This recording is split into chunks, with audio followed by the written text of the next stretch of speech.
Hey, what's up, guys? This is Ben Ricciardi with rotocurve.com, and I'm here with our Benny's Bats section for Tuesday. What are we in? May 3rd right now. It's a big 14-game slate, so we got a lot of stuff to go through. I'm actually very happy this morning. Somehow I got, knocked off the jury duty list, so I'm able to come here even though I didn't think I was going to be for you guys. So let's get right into these games. What we like to do here at the Benny's Bats section, we take a look at every pitcher that's on the mound, try to figure out what their weakness is, and then try to figure out which bat's profile will do the best against them. So let's start right at the top with the LA Dodgers taking on the Tampa Bay Rays in Tampa Bay. You got Scott Kazmir on the mound for the Dodgers, and right-handed bats are usually the way you want to go after him. Now, there are some guys on Tampa Bay that hit left-handed pitching really well. Logan Forsythe has a 425 WOBA, 314 ISO score against left-handed pitching. He's an elite second base option today, somebody I definitely want to have in my lineup. He's been hitting on top of that order. He's been leading off for them, so he's going to get maximum number of at-bats as well. Really like Forsythe in this spot today. Evan Longoria has actually been hitting well against left-handed pitching. In the last year, since the beginning of 2015, 396 WOBA, 234 ISO score for him. And then also Brandon Guyer, who tends to hit in between those two guys when they go up against a left-handed pitcher. Guyer's got a 372 WOBA, low 180 ISO. It's not really low. It's kind of like league average. Nothing special there. But those three guys, those three right-handed bats should be at the top of the lineup and should create some problems here for Kazmir. On the other side, we got Matt Moore. Matt Moore is actually in a pretty decent spot here. Right-handed bats have a higher average against them. That's usually the way to go. Let's see. Kiki Hernandez is probably the best right-handed bat to go up against left-handed pitching. 516 WOBA, 337 ISO. He hasn't really been killing it since he had that huge game against Madison Bumgarner, but he's always in play as a righty going up against a left-handed pitcher. Yasmani Grandal does well against lefties, so a cheap catching option. I think he's only 2,900 on DraftKings. Definitely somebody I'm taking a look at on rosters that I'm not using more. 365 WOBA for him, 119 ISO, so you're not getting a ton of power, but he is somebody that does make contact and get on base against left-handed pitching. And then you also have Yasiel Puig. Puig actually hits left-handed pitching pretty well. 355 WOBA, big 232 ISO, so he does have some power. Tampa Bay, not the greatest hitter's park. I don't expect a ton of runs out of this game, but there are a couple guys that I think we can look at. Next game up, San Francisco at Cincinnati. Cincinnati, good hitter's ballpark. Got Jeff Samardzija pitching, and left-handed bats was the way to get to him last year. 277 batting average allowed with 20 home runs in 106 innings. So definitely lefties is what you want to look at. There aren't many on Cincinnati. You got Joey Votto, obviously, 409 WOBA, 224 ISO. He's only 6 of 31 lifetime against Samardzija. Remember, Samardzija was on the Cubs for a while, so they have seen each other quite a few times. I don't think this is the greatest spot altogether. Jay Bruce, another guy, only a 324 WOBA, strikes out a lot, but he does have a big 238 ISO score. 9 of 31 lifetime against Samardzija, so those numbers are pretty good. Did homer yesterday. No, actually, he didn't homer. I think he had a triple, an RBI triple. Had a decent day. I mean, those Reds bats actually knocked in a few runs yesterday against Cueto. Bruce definitely had a hit or two in that rally. On the other side of this game, we got John Moscott, who's one of the worst pitchers that's on the mound. So I do like this San Francisco team for a stack. I think San Francisco's getting a nice park bump coming into Cincinnati here. They did put up like 6 or 7 runs yesterday as well. Hunter Pence, 381 WOBA, 219 ISO. Denard Span, lefty on righty on top of that order, 379 WOBA, 148 ISO. Brandon Belt, who's been hitting it really well, 364 WOBA, 192 ISO. This guy has a really nice swing from the left side of the plate. So I think he's an underrated player that, in a ballpark where he's getting a little bit of a ballpark bump, I think it's a good spot for him. Joe Panic, 364, 171. Posey, 362, 147. So, like I said, you can stack up like the top 5 or 6 bats in that order today. I think it's a pretty good deal. Moscott, left-handed bats are the way to get to him, but he's not a very good pitcher. Somebody who's just kind of eating up innings for them right now. So I think that San Francisco definitely can put up some runs here. Really like the San Francisco stack today. Boston goes up against the White Sox. You got Jose Quintana on the mound, and he's actually been awesome to start the year. Right-handed bats have usually been the way to get him. 283 average, 132 whip last season. He was lights out to left-handed bats, so I think that kind of takes guys like Travis Shaw pretty much out of play here. Xander Bogaerts is a nice shortstop option, somebody who hits left-handed pitching really well. 383 WOBA, but only a 104 ISO score. You got guys like Jackie Bradley Jr. and Chris Young on the bench, maybe even a Dustin Pedroia. Some of these right-handed bats might be in a better spot here against Quintana, but honestly, I think Quintana's probably in line for a pretty decent game here against the Red Sox. So somebody that I think I'd look at on the mound more than I look to take bats against them. On the other side of this game, we got Stephen Wright, the knuckleballer, who's also been really, really good to start the season. Now, when you're looking at a knuckleballer, I'm not looking at the ISO and the WOBA and all those numbers. What I'm really looking at is BVP. And there's two guys in the league that still throw a knuckleball, Stephen Wright and R.A. Dickey. So I think this is a good example of where you can use comparative BVP. And what I mean by that is if you have two pitchers who have kind of a similar arsenal, you can look at what a player has done against both of them to get a bigger sample size. So Jose Abreu is a good example of this here. He's 1 of 3 lifetime against Stephen Wright with a home run. So he did hit a home run off of Wright, but he only had one good hit in that game that they played. But if you look at what he's done against other knuckleballers, namely R.A. Dickey, you see that he's 5 of 12 lifetime with 3 home runs against Dickey. So basically, he's 6 of 15 lifetime against knuckleball pitchers with 4 home runs. Now, granted, that's not a huge sample size, but that's elite production in a small sample size. 4 home runs and 15 at-bats, 6 for 15 for a 400 batting average. So I do think Jose Abreu is somebody that we might want to look at in this game here. I think he's somebody who can take right deep. He obviously hits the knuckleball well. And like we always say, it's a specialty pitch. So looking at the WOBA and the ISO numbers of all these guys, it's not really going to tell us much. We know Abreu hits well against right-handed pitching, which both Wright and Dickey are, so I guess that fits in there as well. There's just a lot of things that are kind of pointing to him to be, a pretty sneaky play, and I think he'll be kind of low-owned. I do really like Jose Abreu in this matchup. Melky and Avisail Garcia also have some pretty decent numbers against R.A. Dickey, so I think there is a little bit to be said about some of these White Sox bats. The problem is, Stephen Wright's actually been really good. He's, at this point in his career, I think he's the best knuckleballer in the league because I think he's better than Dickey right now. So, you got to take those numbers with a little bit of a grain of salt. But like I said, it's just another teaching point we try to give you guys on, how you can look at that situation and what you're trying to, figure out from it. Next game we'll talk about, we got the Angels going up against the Milwaukee Brewers. Nick Tropiano's on the mound, and he's actually been really good in his first couple starts. Giving you a little over 5 innings pitched, striking out about 5, basically only giving up about 1 earned run a game. Left-handed bats are the way you want to go after him. They have a higher batting average and limited innings that he's been in the majors and all. But there really aren't any left-handed bats on Milwaukee. And I actually just read something that Ryan Braun is questionable. He's listed as a game-time decision, and they say he may miss the game tonight.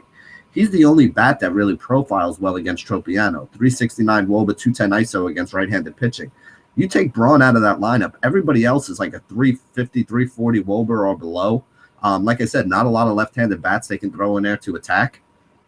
The next best hitter would probably be Jonathan Lucroy. And if Jonathan Lucroy is the only guy in a lineup that you have to worry about, I think this could be a pretty good spot for Tropiano. He's still pretty cheap. Milwaukee has been a team we've been targeting. So, like I said, I know this is the Benny's bat section, and Josh will probably give you some more on pitching. But when I can't find any bats to use against a guy, that usually tells me he's in a pretty good spot. So I think Tropiano has some upside here today.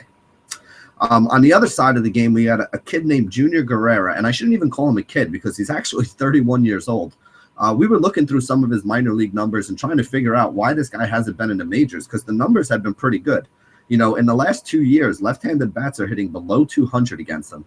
Right-handed bats are only hitting about 210 against him. So he's been tough on both sides of the plate, and he's averaging over a strikeout per inning. I think he has over 10 Ks per 9 innings in the minor leagues in AAA. So, he's been doing it against some pretty solid hitters and giving you some decent upside. He's a Venezuelan pitcher. He came up. He was in the minor leagues with Chicago in 2011, had a good season in A or AA. Then he went and pitched in the Mexican League, came back to Chicago, pitched 5 innings in the majors last year for Chicago, and then was picked up by Milwaukee in the Rule 5 draft in the offseason. So that's how he's a 31-year-old guy who's basically making his first start in the major leagues. But like I said, the underlying numbers aren't bad. He's a right-handed pitcher going up against a really weak right-handed lineup for the, Angels. The only 2 guys that we're looking at, Pujols has the home run upside. He does hit well righty on righty matchups. Only a 334 WOBA, but a pretty big 230 ISO score. So again, he's somebody that can get into a home run, probably like a 1 for 3, 1 for 4 kind of game with a double or a home run for him.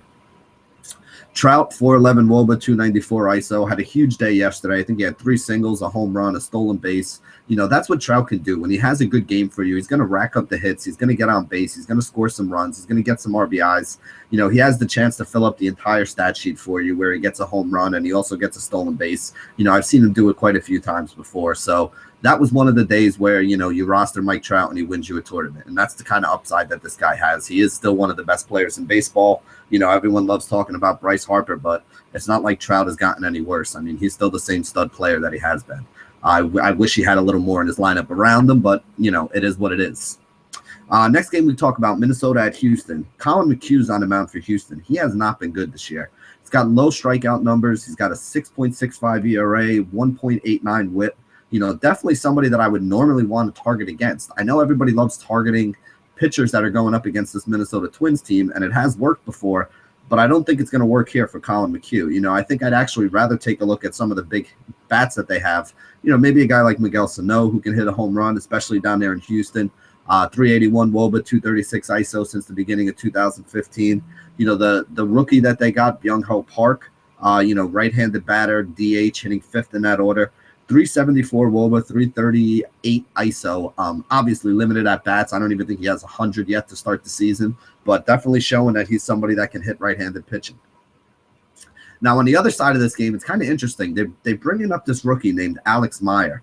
He's a big kid, throws hard, does have some control issues. He had a 1.04 ERA in the minor leagues, 19 strikeouts in 17 innings, and a 5-to-1 strikeout to walk ratio to start the year. So it seems like he's gotten those control issues, worked out. And if he does, like I said, this is a hard throwing right-hander that can miss bats and get strikeouts for you. So he is kind of interesting. You look at the Astros, and I mean, they're really struggling right now against right-handed pitching. Since the start of 2015, they don't have one guy on their team against right-handed pitching with over a 258 WOBA. Carlos Correa being the only one that does have it. And this is a team that you look up and down that lineup, there are high K percentages. Other than Altuve, who's at like 9.4% and almost never strikes out, everybody else in this lineup is like 23, 25, 28% strikeout rates. Colby Rasmus, 31% strikeout rate. So there are a lot of strikeouts in this lineup. I guess you want to use left-handed bats against this kid. So, Rasmus would probably be somebody that stands out. Maybe some of the guys towards the bottom of the order, like a Preston Tucker or a Valbuena or a Castro. But honestly, I kind of like this Alex Meyer kid. $4,600 minimum price, has the strikeout upside. Could he get lit up? Yes. But you know what? This is what we always say about Houston is they're, a binary team. They're either going to strike out 10 times or they're going to hit 4 home runs and put up 11 runs and, absolutely smash a pitcher. So if you're somebody who rolls out multiple teams in a GPP, definitely have a share of Myers, definitely have some shares of Houston, and whichever way it works out, it's likely to be one extreme or the other, and you'll be happy with one of those two lineups. Next team we can talk about, we got the Cubs going up against Pittsburgh. This one's pretty easy. Jake Arrieta's on the mound for the Cubs. We're not taking any bats on Pittsburgh against them. I know a couple of these guys have decent numbers, but that might have been before, Arrieta became Cy Arrieta. And, basically there's 2 guys at this point in time that I'm just going to skip and we're not ever taking any bats against. And at this moment in time, it's Clayton Kershaw and Jake Arrieta. So not looking at anybody on Pittsburgh. Jonathan Neese is pitching for Pittsburgh. Right-handed bats have higher average and more home runs against them. This is actually a lineup that you'd rather see a right-handed pitcher going up against. They got a lot of left-handed bats. The 2 best right-handed bats that they have, I think Fowler's a switch hitter, 379 WOBA, 144 ISO, 5 of 18 lifetime with the home run against Neese. So he's had a little bit of success against them. Then you can also look at a guy like Ben Zobrist, 395 WOBA, 189 ISO against left-handed pitching. He hits 5th in that order, so in a good RBI spot. He's hitting behind guys like Bryan and and Rizzo. You got the right-hander and Bryan, who's probably in a pretty good spot here as well against Neese. So, a couple guys we can look at on Chicago. Next game is the Yankees going up against Baltimore. Luis Severino is pitching for the Yankees. Left-handed bats is usually the way you want to go after him, but this year everybody's kind of hit him hard. He has not been good in his first couple starts. Let's see. We got guys like Chris Davis and Manny Machado, who I think are in play. Davis, 411 WOBA, 349 ISO against right-handed pitching. Those numbers are huge. Hits a lot of home runs at home in Baltimore. Same for Machado, even in righty-on-righty matchups. Severino struggled against righties this year, so 395 WOBA, 250 ISO, righty-on-righty. And then they also have Hung Soo Kim, the guy that they brought over. Limited at bats so far this year, but against right-handed pitching, he has a 5.72 WOBA. Obviously, that's going to come down as he gets more at bats and regresses to the mean a little bit. But somebody else that you might want to keep an eye on there as a cheap option you can throw into your stacks. Chris Tillman's on the mound on the other side of that game. Both sides have hit him hard in 2015, although he's been a little bit better this year. I think Mark Teixeira is the guy that stands out. 385 WOBA, 315 ISO. Carlos Beltran, 352 WOBA, 198 ISO. You can look at guys like McCann and Ellsbury and Gardner. All the left-handed bats to me are the ones that are in play here. I don't love the Yankee stack today, but it is a good hitter's ballpark down in Baltimore. I'm not a big fan of Tillman as a pitcher, so if these bats wake up a little bit, they could do some damage here. It is a spot that they profile well in. Texas is going up against Toronto. We got Marco Estrada on the mound. Right-handed bats do a tad better against him, but Estrada's been pretty good. If I'm going to do anything, I'd actually probably look at the lefties. Guys like Nomar Mazara, 429 WOBA, 171 ISO against right-handed pitching. Fielder and Moreland, both around 370. Moreland's got a bigger ISO with 236. Fielder didn't hit a lot of home runs last year. That's why his ISO is kind of low. But I think the left-handed bats would be the way I go. But honestly, I kind of like Estrada. Not really looking to take a lot of guys from Texas, although it is a good hitter's ballpark, so I wouldn't be shocked if they put up a couple runs. On the other side of this game, you got Martin Perez, the left-hander. Right-handed bats have been the way to attack them. You got Toronto going up against a lefty in the Rogers Center. Last year, that was a lock. This year, it really hasn't been. Josh Donaldson's still smashing left-handed pitching, so I really, really like him. Probably my top third base option of the day. Encarnacion and Joey Batista. Batista has not been hitting well, but again, this is the split that you want for him. Him and Encarnacion going up against a lefty at home in the Rogers Center. I'm not looking at guys like Tulo. He really hasn't been all that great. Maybe Ezekiel Carrera, if he's up at the top of the order there, could be somebody you can look at. Sanders took a lefty deep in their last game. Like I said, I just don't think this offense is as good right now as they were last year, but there are a lot of guys that profile to be good in this game. Next game we can look at Arizona against Miami. Patrick Corbin on the mound for Miami. Left-handed pitcher, right-handers hit 288 against him with a 136 whip, 8 home runs in 64 innings last year. Love Giancarlo Stanton here. You look at his numbers since 2015. Remember, he got hit, broke his hand, and was out for like half the year. 480 WOBA, 536 ISO number in those limited at-bats against lefties since the start of 2015. That's insane. He's already 2 for 6 lifetime against Corbin with a home run. Really like Stanton. Really think he's in a pretty good spot here. Ozuna's another guy who hits left-handed pitching well. 395 WOBA, 212 ISO score. He's always low-owned, and he's always pretty cheap, so he could be somebody with upside. You can look at the shortstop at Echeverria, hit lefties well last year. Martin Prado always hits lefties well. There's not a lot of upside with those two guys, but if you're making a stack from Miami, I would include them. On the other side of the game, we got Nicolino going up there, the left-hander from Miami. Right-handed bets have a higher average, more home runs against them. Love Goldie in this spot, 449 WOBA, 255 ISO. Big right-handed bat going up against a weak left-handed pitcher. Not the greatest hitter's ballpark down there in Miami, but I still think Goldie's going to mash. Yasmani Tomas, Wellington Castillo, even Brandon Drury. All these guys are in good spots here. Drury, if he's hitting second, he's been an absolute stud lately. Right-handed bat, jacking out home runs, hitting in front of, guys like Goldie, Peralta. They're messing with that lineup up there, but I like all these right-handed bats. Tomas, Drury, Wellington Castillo, Goldie. Basically got your whole infield right there taken care of with those 4 guys, but I like them all right there. Atlanta going up against the New York Mets. You got Matt Harvey on the mound. He hasn't been great, but this is a great matchup. I mean, Atlanta has been one of the weakest hitting teams in the league. Low batting average, low runs scored, decently high strikeout percentage, not a huge strikeout percentage. I don't think I'm on the fence about whether or not I want to use Harvey. I don't think I'm going to, but I'm definitely not taking a lot of Atlanta bats against them.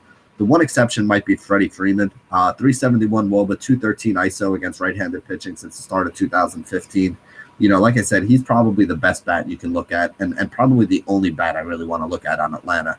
I know Harvey hasn't been great, but this is a really soft spot for him, and he should be able to at least pitch well. I don't see him getting lit up, so I don't think you want to take a lot of bats, but I also don't see him like going out there and dominating because he hasn't been that good.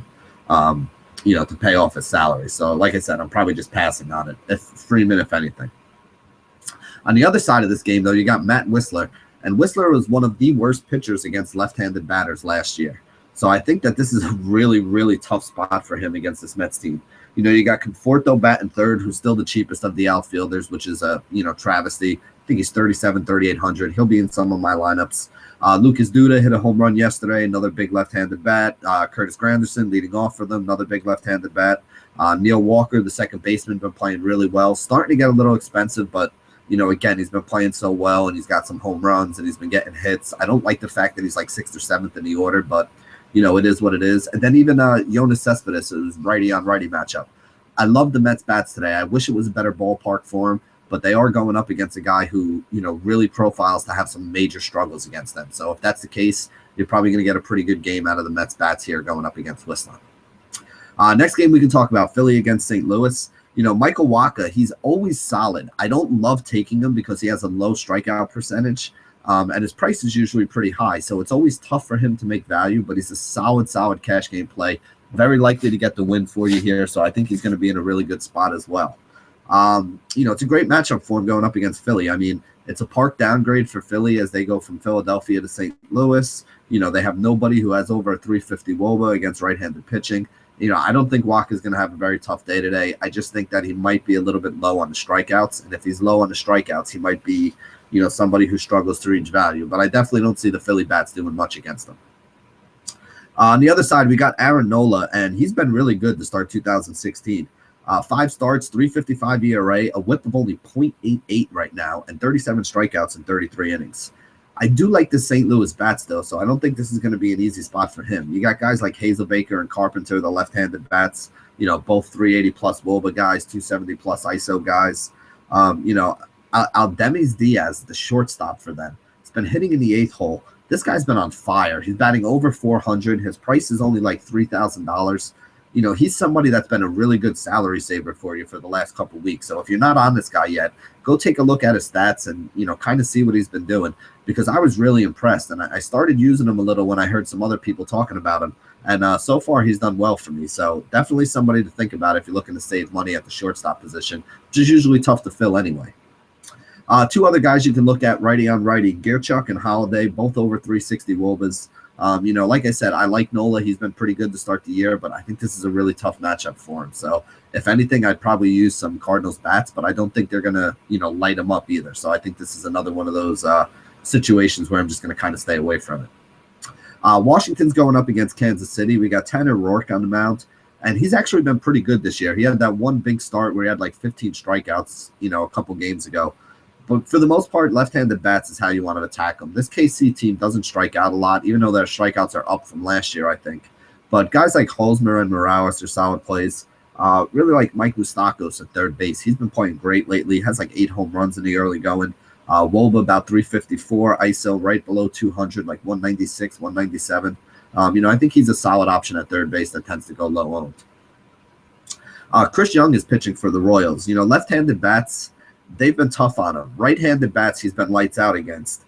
And the other thing I think you got to realize here, if you did want to target against Chris Young, he's only going 5 or 6 innings of this game. And then you're getting into that Kansas City bullpen. And that Kansas City bullpen is really good. That's one of the reasons why this team is so lights out. So I guess you can look at guys like Harper and Murphy, but you're probably only going to get 2 solid at-bats against them, against Chris Young, where they're in that really good spot for left-handed hitters. Harper, 369 WOBA, 469 WOBA, 357 ISO, just absolutely eye-popping numbers. So obviously he's always in play, but I don't think this is the softest spot in the world for him. And the same thing goes for Daniel Murphy. 354 WOBA, 196 ISO for him. The left-handed bats is definitely how you want to attack Young, but like I said, they're probably only getting 2 at most 3 at-bats against him if they hit him around a little bit, because he's probably going to be out of there by the 6th inning. Next game we can talk about, Seattle against Oakland. Sonny Gray last year, 220 batting average to righties, 200 batting average to lefties, 1.08 whip to both sides of the plate. Not really a guy that I want to target against. He's also not a guy that I really like taking because, like Wacha, he's not really a high K guy. He's not a strikeout per inning guy. So he's always expensive, and he doesn't really, hit value all that much. Looking at the Seattle team, normally you say, all right, lefties like Cano, Cruz hits right-handed pitching well, but they have some really bad BVP against Sonny Gray. The only guy who is basically positive is Seth Smith, who's 3 of 6 against Gray lifetime. All these other guys are like 4 of 20, 3 of 10, 3 of 12, 3 of 15. 3 of 10 would actually be good, but like 3 of 12, 3 of 15. So I don't really think that Seattle is going to be putting up much of a fight here. Game is in Oakland, not really a great hitter's park. And like I said, Sonny Gray's a good pitcher. I think he shuts down the Seattle offense, but I don't know if he gives you huge upside because he's not usually a high strikeout guy. On the other side of the game, you got Iwakuma. Left-handed bats usually do a tad better against him. I kind of like Josh Reddick in this game. Reddick 7 of 21 lifetime against Iwakuma, 357 WOBA, 194 ISO. There are a lot of left-handed bats in this Oakland lineup. I don't think that they're going to tag Iwakuma for a lot of runs, though, so I don't really see the upside. But I do think that Reddick is one guy who kind of stands out. And like I said, those aren't even great numbers. 357, 194 is very good. 7 of 21 lifetime is solid. But it's not like huge upside where I think you got to get this guy into your lineup. Last game of the night is Colorado against San Diego. Andrew Cashner pitching for San Diego. His last 2 home starts were pretty solid, but last year, you're looking at it, left-handed bats hit 293 against him, 175 whip, and 14 home runs in 80 games, despite the fact that he plays in a pretty good pitcher's park. Now, you're looking at that Rockies team. You got guys like Blackman leading off, Cargo, Para, and then Ben Paulson. The way they went yesterday, they went righty, lefty, righty, lefty, righty, lefty, all the way down the lineup. So you have Blackman leading off, Cargo hitting third, Pyra hitting fifth, and Paulson hitting seventh. I think that's probably the lineup that we'll see here again today. You can throw a guy like Arenado, who's good righty on righty, hitting in the 4-hole in the middle of that order in there as well. Means you're skipping guys like, who else does that leave us? LeMahieu and, either Hundley or Walters. You're skipping some of those guys to get it done, but I think that would be the way to go. I'm not a huge fan of Cashner. I do think you can stack some bats against them, but again, you're stacking in San Diego, not the greatest hitter's park overall, and Cashner had been solid in his last 2 home starts, so I think that's probably off the table. On the other side of the game, you got Eddie Butler. Now, Butler's been up for limited innings in the majors over the course of like the last 3 seasons, and he's basically gotten lit up in most of those innings. The only guy that really profiles well against him, though, the one left-handed bat that San Diego does have is Brett Wallace. He hit 4th yesterday, 369 WOBA, 202 ISO since the beginning of last year, about 115 at-bats, so decent sample size. He's the only guy in the team that's over a 340 WOBA or has over a 200 ISO score. So, again, we know that San Diego is not good against right-handed pitching. If you want to do it, you're basically taking it just on the fact that it's somebody going up against San Diego. The same things we said about John Gray yesterday, right-handed pitcher going up against a lineup that's bad against righties, getting the park upgrade, switching out of Coors Field and going to San Diego. But I think that Gray is a much better pitcher and a much bigger prospect than Eddie Butler is. So I don't think Butler's going to repeat that for us today. But again, if you're looking for a cheap option, he's somebody in there. I know Josh is a big fan of Alex Myers today, and I kind of like him a little bit too, the guy from the Twins. I also really like Tropiano, especially if we're not going to have Ryan Braun. So I don't think I'm going to be going the Eddie Butler route, but again, stuff going off the page is what helps you win a tournament, so maybe that's something you want to look at. So that was a mouthful today. Like I said, we had 14 games. We went through each one by one. A lot of big tournaments tonight. DraftKings has that $300 buy-in, $1 million home run tournament that they're running. I'm sure there's a big slam over on FanDuel somewhere as well. So, Fantasy Ace is still running qualifiers to their satellites and, qualifiers to their big tournament. They got some money over there as well. Fantasy Draft got some things going on. So a lot of places you can put your money here tonight, guys. So this is the breakdown of the batters. Make yourself a list. Start narrowing it down, check it twice, and then hopefully you can put together a winner. So thank you guys for joining us here at rotocurve.com. And as always, stay classy, DFS.